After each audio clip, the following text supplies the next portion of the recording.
শুধু দর্শক বন্ধু, আপনারা দেখছেন একে নিউজ বাংলা। আর এই মুহূর্তের সব থেকে বড় খবর হলো যে ভাঙড় 2 নম্বর বিডি অফিসের সামনে দিনে দুপুরে রাজ্জাক খাঁ খুনের সঙ্গে জড়িত একজনকে কুপিয়েছেন। আপনারা বুঝতে পারছেন যে ইলেকশন কমিশন ইলেকশন ঘোষণা করে দিয়েছেন, কেন্দ্র বাহিনী বিভিন্ন জায়গায় রুট মার্চ করছে, তার মধ্যে দিয়ে ভাঙড়ে দিনে দুপুরে একজন ব্যক্তিকে চাপড় দিয়ে কোপানো হয়েছে। হসপিটালে মৃত্যুর সঙ্গে পাঞ্জা লড়ছেন। আর এই প্রসঙ্গে নওশাদ সিদ্দিকী তিনি বিস্ফোরক মন্তব্য করলেন যে ক্যানিং পূর্বর বিধায়ক তিনি বলেছিলেন 4জন 5জন মরলে মরুক, ভাঙড় আমাদের জিততে হবে। এই নিয়ে কিন্তু খোঁটা দিতে তিনি ছাড়লেন না।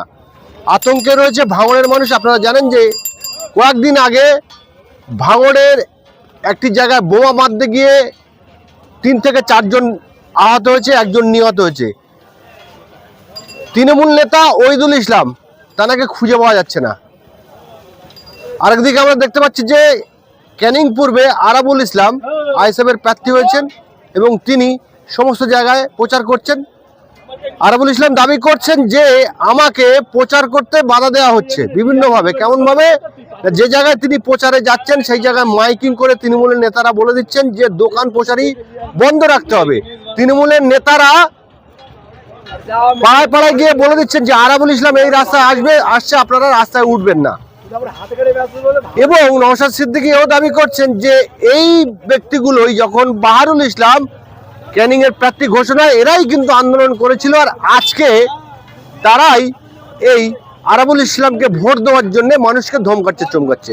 নওশাদ সিদ্দিকী ঠিক কি বলেছেন শোনাবো আপনাদের। রাজ্জাক খান খুনের সঙ্গে জড়িত একজন ব্যক্তি আজ ভাঙড় 2 নম্বর বিডিও অফিসের সামনে আক্রান্ত হয়েছে, কি বলবেন? মৃত্যুর সঙ্গে পাঞ্জা লড়ছে। হ্যাঁ, আমি শুনলাম, সত্যি ভয়ের ব্যাপার। ভোটের সময় আবার দিন দুপুরে বিডিও অফিসের সামনে যদি এই ধরনের হামলার শিকার হয়, এটা সাধারণ মানুষ তাদের কতটা নিরাপত্তা পাবে? প্রশাসনকে বলবো আরও বেশি পুলিশিং করা দরকার। এই যে আক্রমণ হয়েছে এর রহস্য কী, কারণ জেনে বার করা দরকার। তবে একটা কথা মনে পড়ে যাচ্ছে, সরকার সাহেব একবার বলেছিলেন যে 2-5টা লাশ পরে পড়বে, আমাকে ভাঙড় উদ্ধার করতে হবে। এটা আবার সে, এবং গোপন সূত্রে আমি জানতে পেরেছিলাম, আমার কাছে খবর এসেছিল যে সরকার সাহেব তার দলের কর্মীদের খুন করিয়ে আইএসএফের নামেও দোষ চাপাতে পারে। তো এর মধ্যে তদন্ত হওয়া দরকার, তদন্ত সত্য উদ্ঘাটন হোক, এর সাথে যারা যুক্ত তারা শাস্তি পাক, এবং রাজ্জাক খাঁকে যারা খুন করেছে তারাও প্রত্যেকে সর্বোচ্চ শাস্তি পাক। ইলেকশন কমিশন ইলেকশন ঘোষণা করে দিয়েছেন, কেন্দ্র বাহিনী ঢুকছে, ভাঙড়ে ঢুকেছে, তারা রোড মার্চিং করছে। এর মধ্যেও ভাঙড়ে সেই যায় কিছুদিন আগে দেখলাম বোমা ফেটে কয়েকজন ব্যক্তি মারা গেল, একজন ওহিদুল বলে নিখোঁজ হয়ে গেল, আর আজকে এই ঘটনা। কতটা আতঙ্কের মধ্যে ভাঙড়ের মানুষ? দেখুন, ভাঙড়ের মানুষকে আতঙ্কমুক্ত করার জন্যই তো রাজনীতির ময়দানে এসেছি। 2021-এ অর্ধেক ধাক্কা দিয়েছে ভাঙড়ের মানুষ।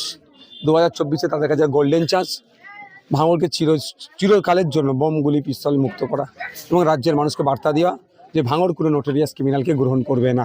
তো এই নির্বাচনে আমাদের দাঁতে দাঁত চেপে লড়াই করতে হবে, নোটোরিয়াস ক্রিমিনালকে ভাঙড় থেকে মুক্ত করতে হবে। একের পর এক ভাঙড়ে আক্রান্ত হচ্ছে, একের পর এক মৃত্যু হচ্ছে, কি বলবেন ভাঙড়বাসী? দেখুন, আমি ভাঙড়বাসীর উদ্দেশ্যে সব বারবার একটা কথা, যে শান্তির সাথে থাকবেন।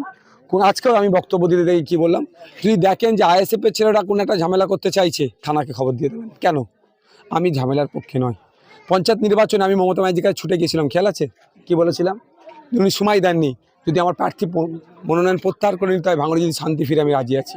কিছুদিন আগে দেখলাম যে আরাবুল ইসলাম ক্যানিং পূর্বের বিধায়ক, যিনি প্রার্থী আপনারা ঘোষণা করেছেন, তাকে সেই জায়গায় প্রচারে যাচ্ছে, মাইকিং করে দোকানগুলোকে বন্ধ করে দেওয়া হচ্ছে, মানুষকে বলছে রাস্তায় উঠবে। এর থেকে বোঝা যাচ্ছে শাসক কতটা ভয় পেয়েছে। আজকে আরাবুল সাহেব যেখানে প্রোগ্রামে গিয়েছে, এলাকায় গিয়ে হুমকি দিয়েছে, চুমকি দিয়েছে, বার হবে না, দোকান বন্ধ করবে। কিন্তু ভোটের দিনে তাহলে এই ভোটটা কোথায় যাবে বুঝতে পেরেছেন? আর এই বাহারুল ইসলামকে যখন ক্যানিং পূর্বর মানে এমএলএ হিসেবে ঘোষণা করছে, প্রার্থী হিসেবে, তখন দেখলাম বেশ কিছু মানুষ আন্দোলন করছিল। কার্যত সেই মানুষগুলোই আবার বাহারুলকে ভোট দেওয়ার জন্য মানুষকে ধমকাচ্ছে। কারা আন্দোলন করছিল? সরকার সাহেবের খায়ের খারা। সরকার সাহেব হয়তো শিখিয়ে দিয়েছিল, ওই জন্য আন্দোলন করছিল। এটা ব্যাপার, দল চাপ দিয়েছে, ওই জন্য করছে। আপনাদের প্রার্থী আরাবুল ইসলামের হয়ে ক্যানিং পূর্বে আপনারা কবে প্রচারে ঝাঁপাবেন? এখন নমিনেশন পার্টটা শেষ হোক না, তারপরে তো হবে, হাওয়া উঠবে। এখন আরাবুল সাহেব হাওয়া তুলে দিয়েছে। জনসভা করবেন? কেন করবো না? কোন জায়গায় করবেন সেটা তো আপনাকে বলবো, আমাদের পার্টি ইন্টারল্যান্ড। আপনার দাদা আব্বাস সে কে কে আসে দেখতে পাবেন।